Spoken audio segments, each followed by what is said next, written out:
Hi students, how are you? Hope you all are fine. Good. Today in this video lesson for 12th standard, we are going to learn from Unit 4, Vocabulary section. The topic for discussion today is idioms, phrasal verbs, compound verbs. Let us learn them one by one. Okay, as you know, what is an idiom? Can you define an idiom? And what are the uses of idioms? Right, we shall learn them one by one. An idiom is an expression with a figurative meaning that differs from its literal meaning. And why do we need idioms? We need idioms because they were coined to communicate a specific and usually quite precise meaning for which there is no exact word. Okay, how does an idiom help us? Idioms help us say many things with just a few words. They help us enrich our language. Idioms are often used by native speakers. Do you know, in English alone, it is estimated that there are more than 25,000 idiomatic expressions. Okay, do you know the different types of idioms? Many are based on verbs, prepositional phrases, noun phrases, and sayings or proverbs. Okay, let us learn them one by one. First, we shall start from the type of idioms based on verbs. Look at the example here. You have a picture. Take advantage of something. Yes, what's the meaning? Make good use of something. Okay, here we could see the verb used in this idiom. And next one, prepositional phrases. Here we have two examples. Look at the first example. In that case, it's an idiom. In that case. What's the meaning for that idiom? Used to say what you will do in a specific situation. And this idiom, in that case, it comes under prepositional phrases. Look at the next one, example 2. In charge of somebody or something. Look at the meaning.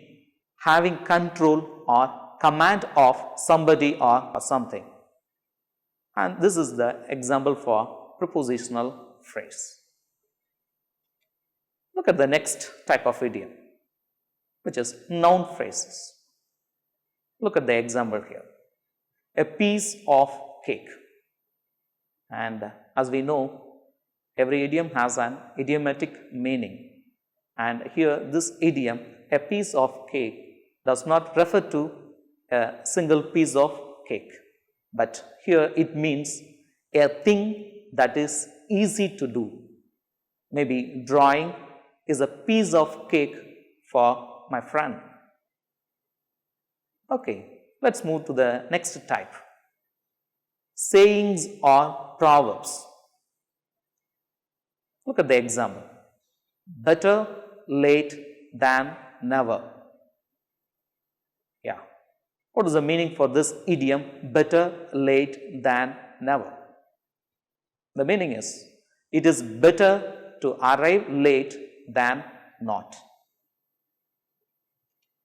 Okay, we have other type of idiom, that is, which is a fixed phrase with the keyword and or.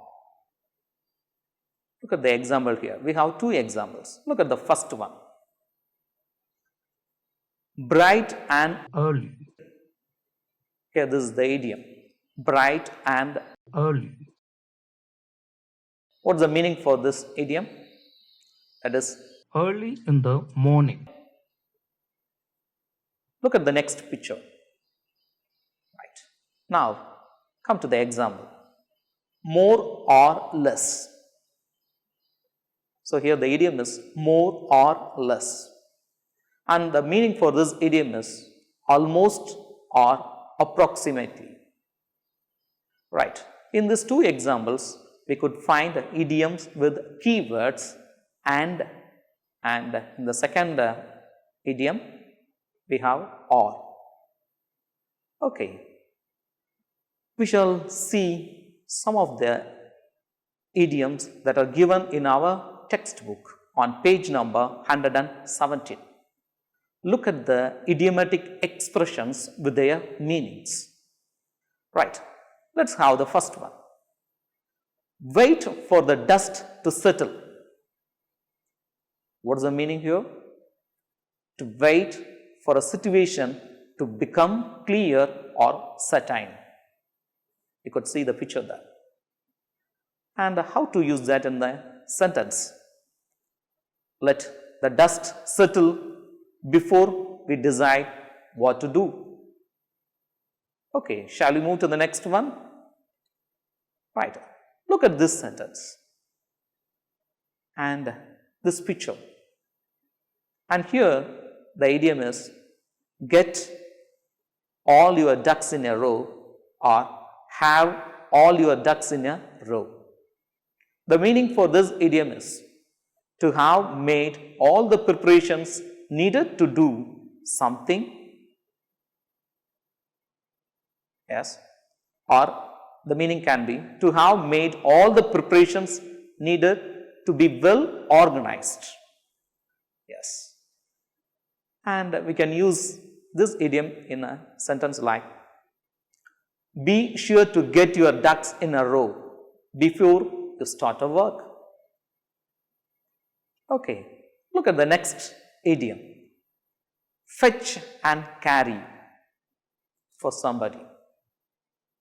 And the meaning here is to do a lot of little jobs for somebody as if you were their servant.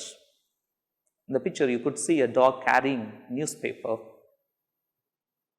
Right. Look at the example sentence. The brave Sherpas fetch and carry materials for the climbers. Yes. So, here the idiom fetch and carry refers to do a lot of little jobs for somebody as if you are a servant. But Sherpas are not servants, they are brave people, they work a lot. Without them, no mountaineer could climb Everest. Let's move to the next one. Do the math. Here the idiom is do the math. The meaning for this idiom is to think carefully about something before doing it, so that you know all the relevant facts or figures. Right. Look at that picture. An ant is maybe thinking something. Right, look at the sentence. The team does the math carefully so as to reach the summit successfully. Okay, let's move to the next one. Round the corner.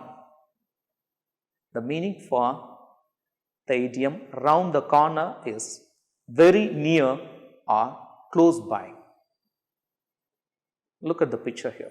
A girl maybe nearing her house. And the sentence for this. My new place is just around the corner. Okay, I think you have learned 5 idioms from our textbook, that is on page number 117. And again, we shall learn few more idioms on page number 117. We have 2 idioms on the right side. The first one, the icing on the cake. Here, the icing on the cake has a different idiomatic expression. You have 2 pictures. Icing on the cake does not refer to ice cake or making the cake with the creamy ice. Right. Here the real idiomatic expression is something extra and not essential, but is added to make something even better. Look at the example, you will understand clearly. Our headmistress not only promised us to take us for an excursion, but also announced that on return we would get a holiday. It was like the icing on the cake. So it was an extra information. And that's why we use the icing on the cake in this situation. Moving to the next one. Break the ice. Here the idiomatic expression is to make people more relaxed, especially at the beginning of the meeting. The idiom break the ice does not refer to breaking an ice, but in a meeting or in a large gathering, in order to make the people relaxed, the chairperson may ask few questions to break the ice, to make the members relax before starting a meeting. Look at the sentence here. The conference room was silent. Though packed, the chairman introduced an interactive session to break the ice. Okay, you are thorough with the icing on the cake as well as break the ice. Okay, students, here are some more idioms on travel. In the fourth unit, you have learned the lesson, the summit. It's an adventure, it's a travelogue. So here we are going to learn few more idioms on travel. Look at this picture and look at the idiom. Float one's boat. Here the meaning for this idiom is to make someone happy, excited or interested in something. And how can you use that in a sentence? I don't really want to go to China to float his boat. And at present, it's difficult. Right, let's move to the next one. A mile a minute. Here, the meaning is very fast. And how can you use this idiom in a sentence? He walks a mile a minute.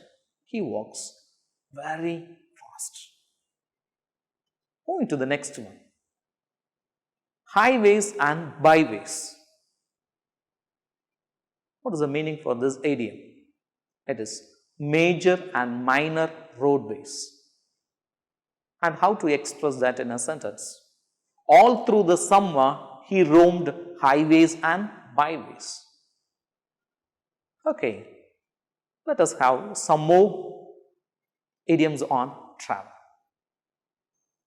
Look at the idioms on your left side and their meanings on your right side. The first one, bad news travel fast. The meaning is bad news circulate quickly.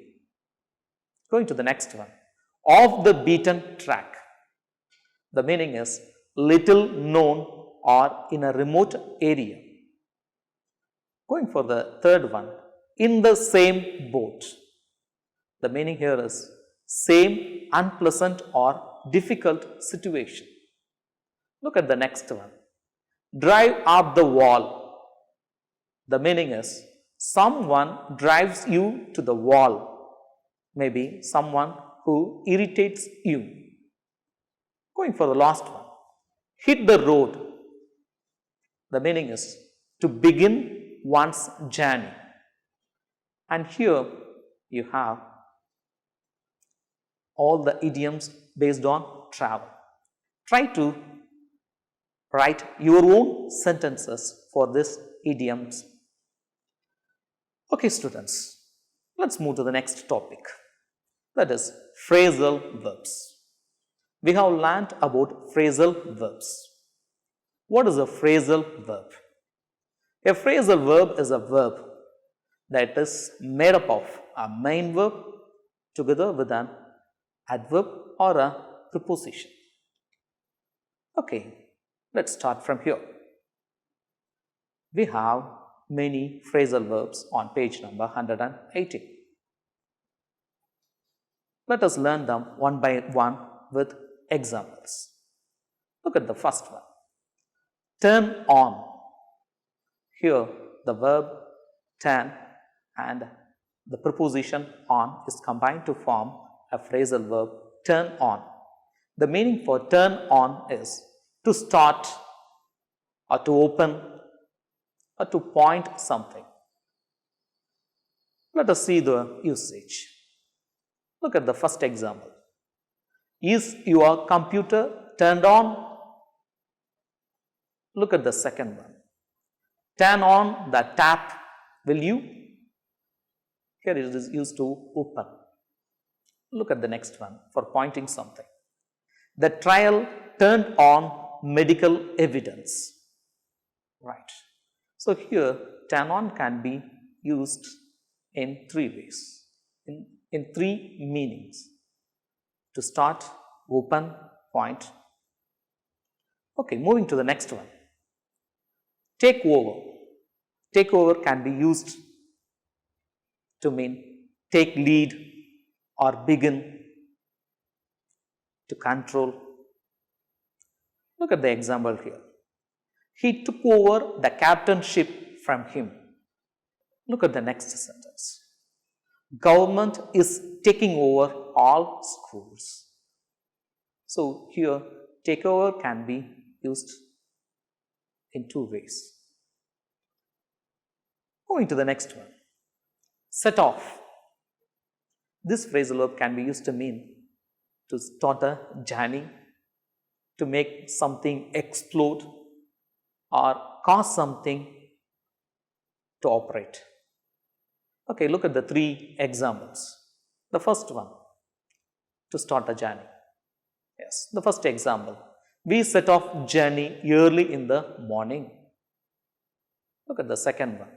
Someone set off fireworks in front of the temple. Look at the third one. Opening the door will set off the alarm. Right. Are you clear with the three different usages of the phrasal verb set off? Okay, let's move to the next one. Put off. Put off means postpone or delay or cancel. Look at the two examples. The first one. We have to put off our plans due to COVID-19. Look at the second sentence. It is too late to put them off now. Okay, students, you have learned 4 different types of phrasal verbs. Right. Let's have a match. Few more examples connected with traveling. And all these 3 are taken from your textbook on page number 118. Just match with the meanings. Look at the first 3 examples. See off. See off means to say goodbye to someone, maybe at an airport or a railway station. And the next one, stop over. Stop over means to stay at a place for a short period. Going to the next one, third one, set off.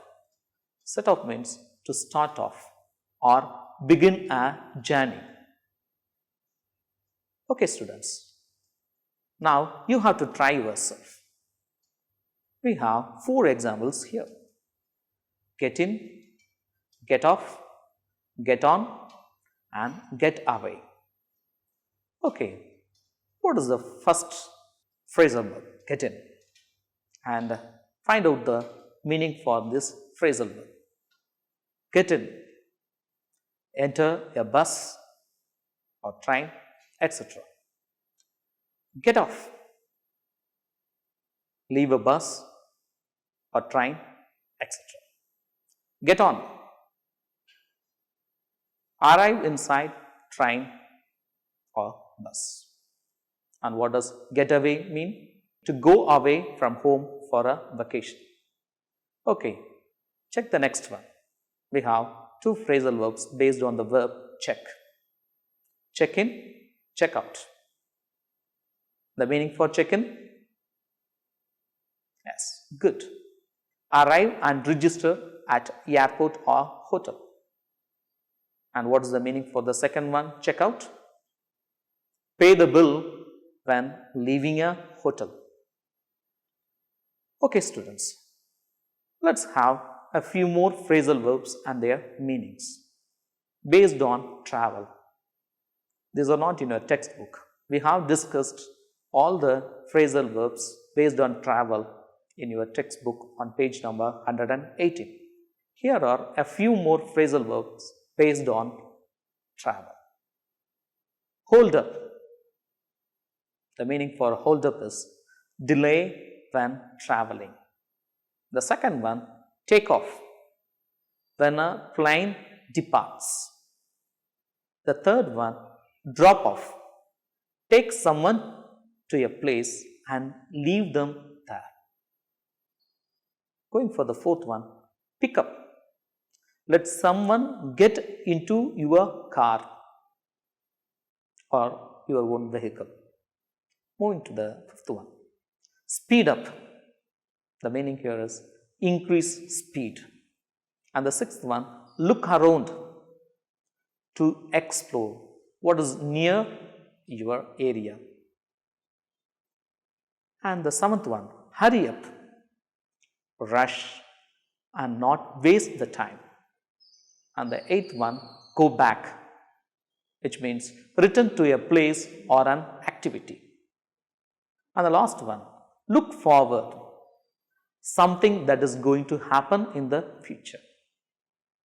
Right, so here are the phrasal verbs that mean about travel. Okay, let's move to the other topic, the last topic, compound words. What is a compound word? A compound word is formed by combining two or three words to make a new word. We have three types of compound words. One is closed compound word, the second one open compound word, and third one hyphenated compound word. Let's learn them one by one. The first one, closed compound words. Closed compound words are nothing but they are formed when two fully independent or unique words that are combined to create a new word. Here, the two words does not have space. There is no space in between the words. For example, we combine grand and mother to create the closed form word grandmother. And we have many examples. Snowball, mailbox, sunflower, moonlight, fireman. Okay, what is a open compound word? Right. Open compound words have a space between the smaller words. Even though the words seem separate, when we read them together, they have a new meaning. For example, full moon is an open compound word. When we read the smaller separate words full and moon together, they have a new unique meaning. And here we have space between the words. Look at the examples. Post office, ice cream, living room, newly formed. So these are the examples for open compound words. Moving to the next one, hyphenated compound words. Hyphenated compound words are formed by using a hyphen, that is a small dash used to connect words together. For example, merry-go-round. You could see the picture, merry-go-round. And the next example, mother-in-law, twofold. Here we have hyphen between the words. One important rule to remember is that in most cases, a compound adjective is hyphenated if placed before the noun, it modifies, but not if placed after the noun. Here we have two examples. Look at the first example. A long-term solution. We have a hyphen in between the two words, long-term. And we don't use hyphen in other occasion. For example, look at the first example. This is not a good solution for the long term. Moving to the next example. An up-to-date user guide. Here we use hyphen, but we don't use hyphen in this type of sentence. Look at the second sentence. This user guide is not up to date. We have many hyphenated compound words in our book. Right. Some of the compound words from the text of your page number 118. We have 8 compound words. Icefall, knife edge, windproof, sleeping bags, halfway, never ending, partly full, ice axe. Right. Just try to find out these compound words from the prose, the summit. You have to find out where, in which paragraph, these phrasal verbs are found. For example, you could find this compound word sleeping bag, that is the 4th one. You could find this on the paragraph number 27 of the prose section, the summit. Likewise, you have to find out this compound words from the prose section, the summit, and how it is used in the sentences. Okay, students, we have a few more compound words based on mountains. And look at this one. Iceberg. It is a hyphenated compound word. What does it mean? An extremely large mass of ice floating in the sea. Look at the next one. Ice cap. Yes, look at this picture. It is a layer of ice permanently covering parts of the earth, especially around north and south poles. Thank you, students. Keep learning, keep reading. Don't waste your time. Thank you very much.